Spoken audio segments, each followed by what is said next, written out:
네, 안녕하세요. 현대차를 좀 보도록 하겠습니다.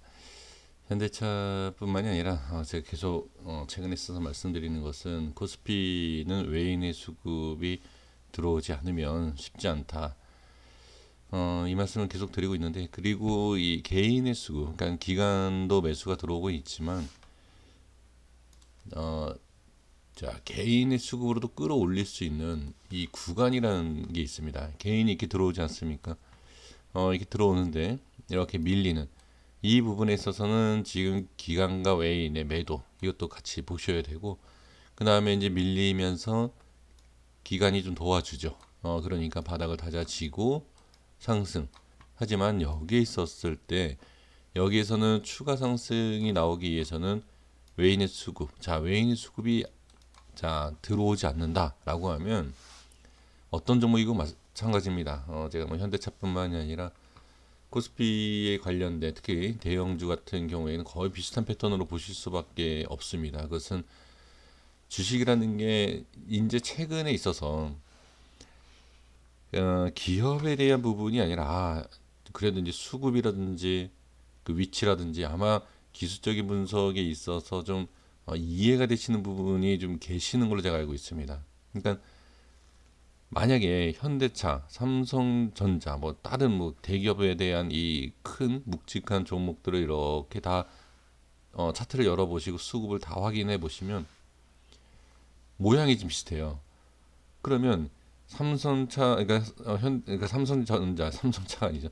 예, 삼성전자 그리고 뭐 삼성모, 뭐 현대차, 현대모, 뭐 다른 뭐 SK든 뭐든 이런 거 보면 얘네들이 실적이라든지 기업에 대한 운영 자체가 틀리고 제품도 다 다르고 다 다른데 왜 어떻게 이러한 비슷한 모양이 나올까?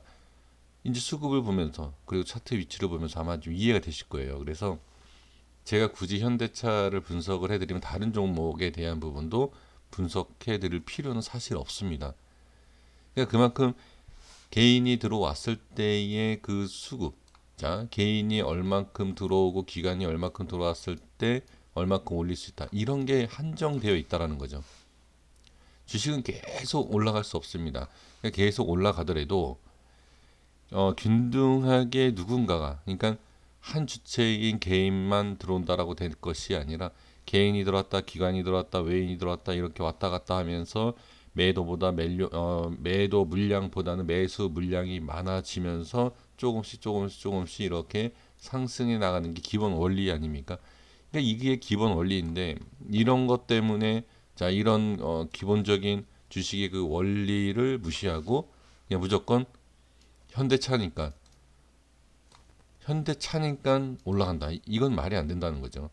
현대차니까 떨어지겠습니까, 지금? 예, 그런 논리가 아니라는 거죠. 그런 게 아니라 수급에 대한 부분과 위치, 그 위치에 따라서 수급이 얼마큼 들어왔을 때 올라갈 수 있다라는 것을 알 수가 있습니다. 수급이 이만큼, 자, 이런 부분, 그러니까 수급이 이만큼이 들어왔을 때 들어온 게 다 들어온 게 아니죠. 매수 매도 왔다 갔다 하면서 거래량이 이렇게 실리지 않습니까? 그럼 실제에 대한 매수를 알 수는 없지만 그래도 이 거래량이 터졌을 때에 어느 정도 올라갈 수 있다. 어느 정도에서 어디가 자 상승과 하락, 상승과 하락 이런 것을 예측은 할 수 있다라는 거죠. 그게 100%가 될 수 있지는 않죠. 당연히 100%라는 것은 없기 때문에 알 수는 없지만 대응을 할 수 있다라는 거죠. 제가 이 지수에 대해서 말씀드렸을 때 5일선과 21선에 대한 부분을 말씀을 드렸고 거기에 있어서 지수와 관련된 지수와 상관이 없다라고 하면 상관이 없겠죠. 이 내용이. 그런데 이제 현대차가 어떻게 보면 이제 지수에 대한 부분이 자 의미가 있다라고 하면 지금 이렇게 저항받는 부분, 그러니까 이렇게 돌파하고 상승한다 하더라도 1차적인 익절 구간이라든지 아니면 여기에서 매수한 상태에서 자 손절이 또는 매도가 나오기가 쉽지 않죠. 이미 손실을 보고 있는 상황에서 여기에서 매도를 한다든지 손절을 친다라는 것은 쉽지가 않습니다. 근데 이제 여기에서 마찬가지인 게 뭐냐, 수익을 챙기는 전략, 그리고 수익을 챙겼더니 빠지니까 수익 잘 챙겼다 이 내용하고 손실을 보고 있는 상황에서 손실을 줄이고 좀 어느 정도 매도하고 올라오더라도 매도를 칠 수 있는 그런 결단력이 분명히 필요할 수 있다라는 거죠. 무조건 여기에서 이런 반등 또는 제가 뭐 말씀드렸던 뭐 이렇게든 뭐 이렇게든 알 수 없지만 어느 정도 꺾일 수 있는 그리고 꺾인다라고 표현하기보다도 올라가든 내려가든 어느 정도 이제 변동성이 생길 수 있는 위치, 여기 있어서는 비중에 대한 부분과 아니면 뭐 꼭 무조건 매수라기보다도 매도 또는 거기에 대한 그 위치에 대한 선정과 거기에 대한 흐름을 반드시 대응하실 필요가 있다. 그 대응이라는 말이 왜 필요하냐면 이럴 때 필요한 겁니다. 그러니까 수익을 챙기는 대응이 아니라 손실을 보더라도 현금화할 수 있는 그런 부분도 분명히 필요하다. 그래서 이런 자리를 본다라고 하면 뭐 매수를 하고 매수 이후에 뭐 수익을 본다. 수익을 보면 그냥 홀딩을 하겠지만 밀리면 뭐 손절 친다. 그러니까 이러한 전략이 구간마다 있어야 된다라는 거죠. 근데 또 여기에서 이렇게 또 말씀을 하실 겁니다. 어, 짧게 그럼 단타 아니냐? 예, 이렇게 또 얘기를 하실 수가 있죠. 충분히. 근데 그렇게 얘기하신다라고 하면 제가 뭐라고 말씀드리죠? 이런 데 때문에 밀리지 않고 단타가 아니라 이건 대응이에요. 그러니까 제가 좀 전에 뭐라고 말씀드렸죠? 뭐 어디까지 손절에 대한 부분. 예를 들어서 여기에서 매수하면 여기 손절 또는 여기 손절. 이 손절이라는 그 기준이 좀 있어야 된다라는 거죠. 올라가면 홀딩. 예, 이런 식으로. 이게 단타가 아니라 대응을 할 수 있다라는 거죠.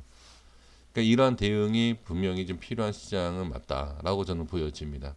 그래서 현대차에 대한 부분을 일단 주봉상에서 한번 보면 주봉 패턴에서 확인해야 될 자리가 바로 이런 자리가 있죠. 그러니까 이렇게 반등이 나오면서 지금 이러한 부분, 이 윗 상단의 부분을 저항을 받는다라고 하면 당연히 밀리는 이런 부분을 좀 생각하셔야죠. 그러면 이 현대차 같은 경우에는 밀렸을 때 제가 아까도 말씀드린 게 여기든 그 부분에 있어서 손절은 반드시 어느 정도 계산을 하셔야 된다. 그리고 나서 지금 예를 들면 또 이런 데가 밀린다. 그러면 여기랑 마찬가지 이렇게 보시면 돼요. 설마 현대차가 여기 밑으로 빠지겠어? 빠지죠. 여기 빠지겠어? 빠집니다. 설마 여기까지 빠지겠어? 빠집니다. 그러니까 이렇게 계산을 한다라고 하면 지금 여기에서 어디를 설정을 하시던 결론적으로는 여기 이 최저점에 대해서는 손절은 정해야 된다. 여기에서 무조건 홀딩하고 물타기가 아니라 어느 정도 예를 들면 여기죠. 여기라면 여기, 여기라면 여기 이런 식으로 딱 결정을 내려야 된다라는 겁니다. 현대차가 뭐 상패는 되지 않는다 하더라도 대형주라 그래서 수십 프로 빠지지 않는다라고 생각하시면 안 됩니다. 지금 27만 원이었던 게 이렇게 빠지니까 저렴하다. 예, 생각할 수 있지 않습니까? 저렴하긴 하죠. 예, 저렴하긴 합니다만 주가라는 것은 알 수가 없다라는 거죠. 이렇게 반대로도 생각을 해보실 필요가 있죠. 지금 여기가 얼마였죠? 3만 원이었습니다. 3만 원. 여기에서 이거는 저렴하다, 싸다라고 생각을 하는데 여기에서 이렇게 올라간 건 여기에서는 어디 비싸다는 생각은 전혀 안 하지 않습니까? 그러니까 이게 사람의 이기적인 생각인 거죠. 그러니까 자기가 원하는 것만 생각한다는 거죠. 여기에서 이렇게 엄청나게 상승을 했는데 10배 가까이 올라간 상태에서는 비싸다는 얘기를 생각을 안 하고 매수를 합니다. 그럼 여기에서도 이렇게 여기가 이제 싸기 때문에 매수해야 된다. 아니죠. 여기가 더 내려갈 수도 있죠. 시대를 생각하면 안 된다라고 제가 말씀을 드립니다. 그러니까 뭐 지금 시대가 뭐 현대차가 엄청나게 이때보다 엄청나게 커졌다. 그거는 기업이 커진 겁니다. 기업이 커진다 그래서 주가가 커지는 게 아닙니다. 예, 그걸 반드시 아셔야 되고 그렇게 따지면 2011년도 이때보다는 여기 지금 기업이 작아졌습니까? 또 여기에서 또 한 번 더 생각해야 되는 게 지금 뭐 생산 라인이라든지 여러 가지 문제, 이 환경적인 문제가 있어서 그렇다. 그런 문제가 없었던 여기랑 비교해 보시면 예, 주가가 왜 빠지는지, 왜 오르는지 예, 이런 명확하게 딱 그 어떤 내용을 얘기할 수 없다라는 거죠.